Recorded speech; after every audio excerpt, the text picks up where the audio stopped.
Сәлем достар, мен каналыма қош келдіңіздер. Видеоны көрместен бұрын каналыма тіркеліп, қоңыраушаның суретін баса кетуді ұмытпаңыздар. Каналымның дамуына өз үлестеріңізді қоса кетулеріңізді сұраймын. Бүкірлікті 10 секундта түзетуге болады дегенге сенесіз бе? Осы видеода айтылған ақпараттар, жаттығулар арқылы бүкірлікті 10 секундта кетіреміз. Ендеше видеоның соңына дейін көріңіз. Мамандардың пікірінше бүкірейіп, еңкіш тартып жүру, салмақтың көбеюі, омыртқаның қисаюы, остеохондроз, сколиоз сынды ауруларға алып келеді екен. Дұрыс қалыптасқан дене мүсіні денсаулықтың мықты болуына әсер етеді. Сонымен қатар өз-өзімізге сенімді болып, тіпті бірнеше килограммнан оңай арылуға көмектеседі екен. Алайда көпшілігіміз әсіресе компьютер алдында көп отыратын жандар қалай бүкірейіп отырып қалғанын байқамайда қалып жатып жатады. Ал бүкірліктен құтылу үшін қарапайым 10 жаттығуды жасау жеткілікті.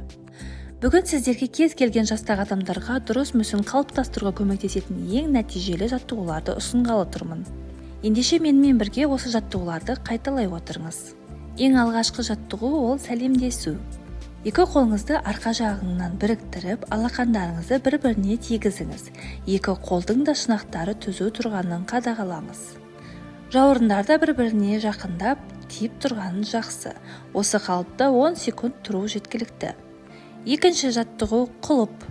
Бір қолыңызды артқа, екіншісін көтеріп, шынтағыңыздан бүгіп, иық тұсына әкеліңіз. Алақандарыңызды құлып тәрізді бекітіңіз. 5 секундтан кейін екінші қолыңызды ауыстырыңыз. Үшінші жаттығу айналу. Қолыңызды басыңыздың артына қойып, дененің төменгі жағын қозғалтпастан жоғарғы бөлігін солға бұрыңыз. Ал арқаңызды орындықтың артына сүйенбеңіз. Екеуінің арасы ашық болсын. Дәл осылай денеңізді 5 секунд ұстап тұрыңыз. Содан кейін оңға бұрылыңыз. Келесі жаттығу иілу. Орындықтың шетіне отырып, қолыңызды бастың артына қойыңыз. Содан кейін арқаңызды бүгіп, төбеге қараңыз. Басыңызды баяу артқа қарай жылжытыңыз да жоғары қарай қараңыз. Келесі жаттығу тік тұру. Арқаңызды қабырғаға тіреп тік тұрыңыз. Жауырын бөксе мен балтырдың қабырғаға тиіп тұрғанына көз жеткізіңіз. Ішіңізді барынша ішекке тартып, бірнеше рет терең дем алып және деміңізді сыртқа шығарыңыз. Мен айтып жатқан жаттығуларды менімен бірге жасап жатыр деген үміттемін. Олай болса, келесі жаттығу құлау. Бұл жаттығуда алдыңғы жаттығудың жалғасы десе де болады. Қабырғаға тақалып тұрып, екі қолды екі жаққа жіберіңіз. Сосын ақырындап тізеңізді бүгіп, алға қарай құлап бара жатқандай жасаңыз. Осы қалыпта 10 секунд тұрсаңыз жеткілікті. Ендігі жаттығу пресс жасау. Престі мықты ете түсеміз, өйткені дене тек арқа бұлшықеттермен ғана тік болмайды, оған іштің бұлшықеттері де әсер етеді.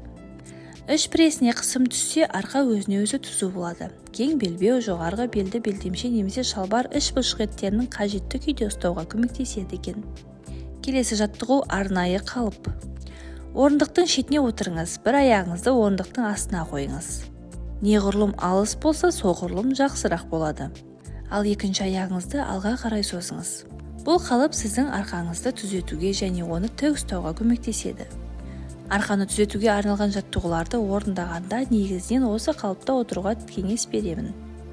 Келесі жаттығу арқаға салмақ салу. Компьютермен жұмыс істеу барысында арқаңызға қандай да бір затты іліп қойыңыз. Мысалы, қарапайым киім ілгішті алсаңыз болады. Ол салмақпен төменге қарай тартып тұрады да арқа тік болып отырады. Кеудеге салмақ салу. Үй ішінде кез келген жұмысты жасаған кезде кеуде тұсына рюкзак іліп алыңыз. Оның ішіне бірнеше зат салсаңыз да болады. Себебі дене тепе-теңдікті ұстағысы келеді де артқа қарай тартына бастайсыз. Жоғарыдағы жаттығулардың нәтижесі өте жылдам болады, әрі ұзаққа дейін сақталады. Егер тұрақты түрде жасап тұрсаңыз және өзге де жаттығулармен қоса орындасаңыз, көп күттірмей-ақ дене мүсініңізде өзгерісті байқайсыз. Жоғарыда айтылған жаттығулар сізге пайдалы болған болса, достарыңызбен бөлісіп, лайк басып, комментарий жаза кетуді ұмытпаңыздар.